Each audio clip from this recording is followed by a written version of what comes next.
महाराष्ट्र की सियासत में नए साल में नए समीकरण की संभावनाएं अब दिखने लगी हैं। लोकल बॉडी चुनाव से पहले महाराष्ट्र में सियासी हलचल बढ़ गई है। देवेंद्र फडणवीस और उद्धव के बीच कुछ तो पक रहा है।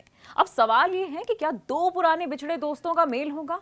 ऐसा इसलिए क्योंकि देवेंद्र फडणवीस और उद्धव ठाकरे को लेकर अटकलों का बाजार गर्म है।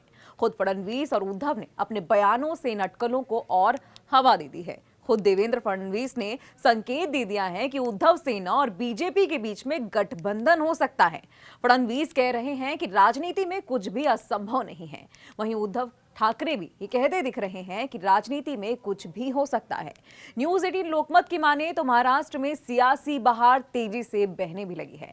अब कारण ये है कि देवेंद्र फडणवीस और उद्धव ठाकरे ने भविष्य में हाथ मिलाने की संभावनाओं से इनकार नहीं किया है। नागपुर में एक कार्यक्रम में जब मुख्यमंत्री देवेंद्र फडणवीस से यूबीटी और बीजेपी के साथ आने की संभावना के बारे में पूछा गया तो उन्होंने यह साफ जवाब नहीं दिया। उन्होंने घुमाकर कह दिया कि राजनीति में कुछ भी असंभव नहीं है। फडणवीस का ये बयान इसलिए भी अहम है क्योंकि उद्धव का सुर भी कुछ ऐसा ही था।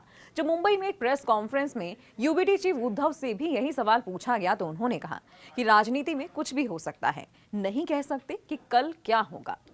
दरअसल मुख्यमंत्री देवेंद्र फडणवीस ने एक इंटरव्यू में राज ठाकरे या उद्धव ठाकरे से पूछे गए एक सवाल पर सांकेतिक प्रतिक्रिया दी। फडणवीस ने कहा कि उद्धव ठाकरे पहले हमारे मित्र थे, अब राज ठाकरे हमारे मित्र हैं। लेकिन उन्होंने यह भी कहा कि उद्धव ठाकरे हमारे दुश्मन नहीं हैं। सियासी पंडित फडणवीस के इस बयान को नगर निगम चुनाव से पहले नए गठबंधन के संकेत के रूप में देखा जा रहा है। नए समीकरण को लेकर हैरानी इसलिए भी नहीं हो रही है क्योंकि चुनाव से पहले उद्धव और फडणवीस दोनों एक दूसरे पर हमलावर थे, मगर अब दोनों एक दूसरे के प्रति नरमी दिखा रहे हैं, एक जैसी भाषा भी बोल रहे हैं।